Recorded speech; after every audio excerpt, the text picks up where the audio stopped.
Welcome back. Today we're going to talk about the Hakaa versus the Ladybug, and also not specific to these brands. This is not a promotion of these brands, but just kind of talking about the function of these two and when to use this and when to use this. Okay, so let's first talk about the Ladybug. So the Ladybug or something like this is more of passive collection. So for a mom that is breastfeeding on one side and she is just has milk pouring out into a breast pad or a cloth or something, having the Ladybug is super helpful because that will collect all of that milk that is potentially just pouring out into a pad, right? We don't want to let that milk go. So having something that's just sitting there, it doesn't have any pull on the breast, it's not pulling out any milk, but you're the mom that the milk is just coming out, it's spraying out when you're feeding on one side. This is a great time to use something like this. So again, this one, you're just sitting there. It is not pulling. There's no pull on your breast. It's not pulling any milk out. Okay, the Hakaa or something like this. So this is where we could do more. It's still, you're not necessarily like pumping milk out, but when you use the Hakaa, you're squeezing here, any product that works like this. And if there's a pull, right? Like you can feel it. There is a pull of milk. There is a pull of milk out of your breast. So in this scenario, this is really helpful for, let's say your baby is only feeding on one side. You're in those first 2 weeks postpartum, your milk has just started coming in, you latch your baby on one breast and you cannot get your baby to go to the next breast, even if you're offering it. This is a great tool to use in that scenario to remove an ounce to 3 ounces because your baby didn't make it to that side. And your baby, let's say your baby's six or 7 pounds, you know, in a couple weeks, your baby is going to be bigger. A 9-pound baby is going to want a lot more milk than a 6-pound baby in a feeding. So protecting your supply in those first 2 weeks, a Hakaa or something like this can be super helpful for just removing that milk and really hopefully prevent you from having to pump on that other side. What I don't want you to do with the Hakaa in most cases, and there's always cases where mom has an oversupply or there's other complications that would negate what I'm saying here.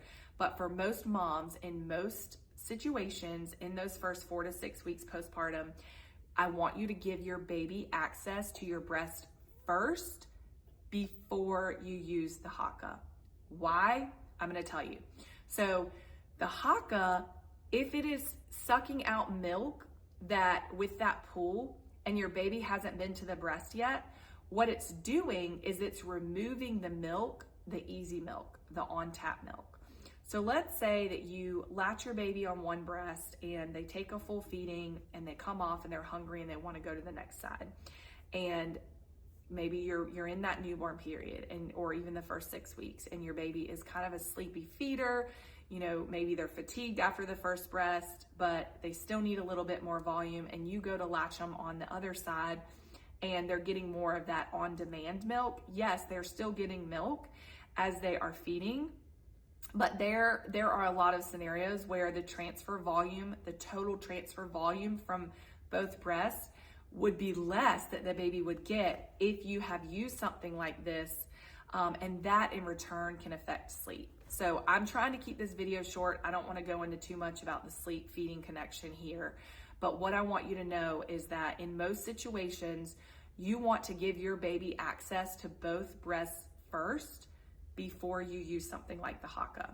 So instead of putting the Hakaa on the side that you haven't put the baby on, let's start on the left side, move the baby to the right side, go ahead and put the Hakaa on the left side now that the baby is on the right breast. That is a great way to still get a little bit of extra milk for your stash, but it's making sure that we're maximizing the volume that your baby is able to transfer at the breast with that feeding. Now, if your baby won't go to the second side, then this is where it's helpful. Or if you are just spraying milk out, that's different. That's where you're going to use this and you're going to collect that milk that's spraying out. But I'm talking about the situation where your breast is full of milk, your baby starts feeding, you're not really having that much milk come out. You use a Hakaa to pull out an ounce or two. You put your baby on that second side after the Hakaa and maybe your baby only transfers an ounce because it's more made on demand. Whereas if they had had that easier milk they would have gotten a little bit more volume. So again, this is general recommendation for most moms. There are situations where I recommend using the Haakaa before latching the baby, but I will go over that in another video. If this was helpful for you, hit that like button. If you have any questions, leave them in the comments and I'll be sure to answer them. And if you want more videos like this, make sure you're hitting that subscribe button. I hope this video was really helpful to you today.